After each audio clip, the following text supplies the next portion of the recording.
بسم الله الرحمن الرحيم نحمده ونصلي ونسلم على رسوله الكريم أما بعد عن أبي موسى الأشعري رضي الله تعالى عنه قال قال رسول الله صلى الله عليه وسلم ثلاثة لهم أجران رجل من أهل الكتاب آمن بنبيه وآمن بمحمد صلى الله عليه وسلم ومملوك أدى حق الله وحق مواليه ورجل كانت عنده أمة يطأها فأدبها فأحسن تأديبها وعلمها فأحسن تعليمها ثم أعتقها فتزوجها له أجران أو كما قال عليه الصلاة والسلام۔ حضرت ابو موسیٰ اشعری رضی اللہ تعالی عنہ سے مروی ہے کہ رسول اللہ صلی اللہ علیہ وسلم نے یہ ارشاد فرمایا کہ تین آدمی ایسے ہیں کہ جنہیں دوہرا اجر ملتا ہے۔ ایک وہ آدمی کہ جو اہل کتاب سے ہو، یہودی یا عیسائی، اپنے نبی پر، برحق نبی پر اپنے زمانے میں وہ ایمان لایا، اور پھر نبی الانبیاء امام الانبیاء حضور سرور عالم صلی اللہ علیہ وسلم پر بھی ایمان لایا۔ دوسرا وہ غلام کہ جو اپنے آقا کا بھی حق ادا کرتا ہے اور اپنے اللہ کا بھی حق ادا کرتا ہے۔ تیسرا وہ آدمی کہ جس کے پاس باندی ہو، جس سے وہ حق زوجیت ادا کرتا ہے اور اس کی وہ تربیت کرے، پھر اچھی تربیت کرے، اس کو علم سکھائے، اچھے طریقے سے تعلیم دے، پھر اسے آزاد کرے اور اس سے شادی کر لے، نکاح کر لے، تو اس کو بھی 2 اجر ملیں گے۔ پہلا آدمی جس کو دوہرا اجر مل رہا ہے وہ ہے جو پہلے ایک نبی پر ایمان رکھتا تھا، پھر آپ صلی اللہ علیہ وسلم پر ایمان لایا۔ تو اس میں دوہرے اجر کی وجہ یہ ہے کہ ایک مذہب کو چھوڑنا اور دوسرا مذہب اختیار کرنا یہ بہت مشکل کام ہوتا ہے۔ یہ ایک فطری سی بات ہے کہ مذہب یعنی دین انسان کی دلچسپی کا آخری جو انتہا ہوتی ہے اس جگہ پہ کھڑا ہوتا ہے۔ اس لیے آدمی دین کی خاطر کچھ بھی چھوڑ دیتا ہے، لیکن دین آرام سے انسان نہیں چھوڑتا۔ تو ایک دین کو چھوڑنا اور پھر دوسرا مذہب اختیار کرنا، اسلام کو اختیار کرنا، یہ خاصے بہت بڑے مجاہدے کی بات ہے۔ اس لیے اللہ کے ہاں اس کو بہت قدر کی نگاہ سے دیکھا جاتا ہے، فرمایا کہ اس کو دگنا اجر ملتا ہے۔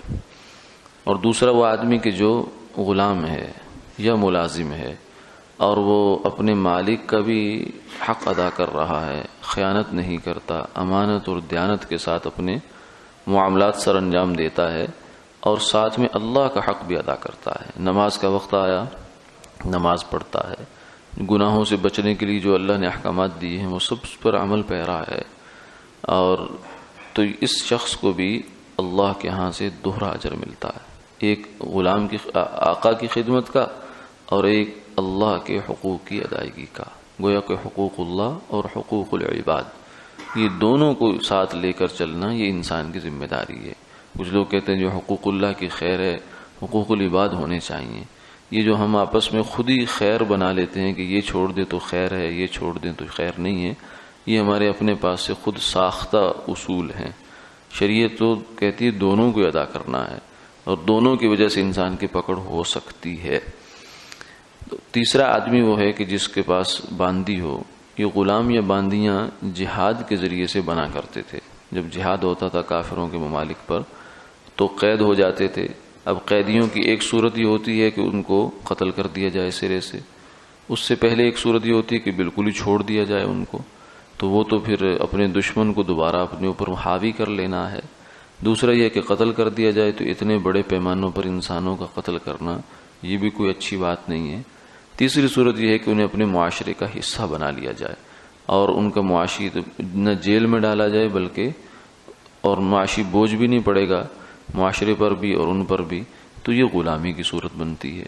تو غلام ہو یا باندی ہو، تو یہ باندی جس کی ملک ہوتی تھی اس کے لیے اس سے جسمانی جو ہے وہ فائدہ اٹھانا بھی جائز ہوتا تھا. تو فرمایا کہ اگر کسی کے پاس باندی ہو تو اس سے فائدہ تو اٹھاتا ہی اٹھاتا ہے، تو یہ تو اس کو ایک حق ہے اس کا، لیکن اس کے ساتھ ساتھ اس نے کیا کیا، اس کی تربیت کر دی، اس کو ادب سکھایا اور بہت اچھا ادب سکھایا، آداب سکھائے زندگی کے طور طریقے اس کو سمجھائے اور اس کو علم سکھایا، اور علم میں بھی اچھا طریقہ اختیار کیا. یہ نہیں ہے کہ غلام سمجھ کر اس کے ساتھ مار پیٹ کا رویہ اپنایا، نہیں، بلکہ صحیح طریقے سے جو ہے اس کو ایک انسان سمجھتے ہوئے اس کے ساتھ حسن سلوک کیا. پھر جب وہ تربیت کو پہنچ گئی تو اسے آزاد کیا، آزاد کرنے کے بعد اس سے باقاعدہ نکاح کر لیا. تو باندی سے نکاح نہیں ہوتا تھا، نکاح آزاد عورت سے ہوتا ہے. تو یہ اس بندے کو بھی 2 اجر ملیں گے، یعنی ایک آزاد کرنے کا اجر تو الگ ہو گیا، دوسرا اجر ہے اس کی تربیت اور تعلیم. ایک بات اس حدیث سے ہمیں یہ بھی معلوم ہوتی ہے کہ تعلیم اور ہے، تربیت اور ہے. آج کل یہ سمجھا جاتا ہے کہ تعلیم ہی تربیت ہے، نہیں، تعلیم تو انسان کو معلومات دیتی ہے. ان معلومات کو آدمی غلط بھی استعمال کر لیتا ہے، صحیح بھی استعمال کر لیتا ہے. وہ معلومات صحیح استعمال ہو جائیں، اس کے لیے کسی انسان کی شخصیت کو تیار کرنا، یہ ہوتی ہے تربیت. تربیت گویا کہ انسان کی شخصیت بنانا ہے، اس کو اچھا بنانا ہے تاکہ وہ معلومات کو اچھا استعمال کرے. آج کل عموماً ایسا ہو رہا ہے کہ ہم اپنی اولاد کی تعلیم کی فکر تو بہت کرتے ہیں، اچھے سے اچھے مہنگے سے مہنگے سکول میں باہر ممالک میں پڑھانے کی فکر کرتے ہیں، مگر تربیت کی فکر نہیں ہوتی. نتیجہ یہ نکلتا ہے کہ جب عملی زندگی آتی ہے انسان کی تو اس میں وہ تربیت کے معاملے میں صفر ثابت ہوتا ہے. اس کے پاس معلومات تو بہت ہوتی ہیں لیکن ایک اچھا انسان نہیں ہوتا. اللہ تعالی ہمیں سمجھ عطا فرمائے، عمل کی توفیق عطا فرمائے.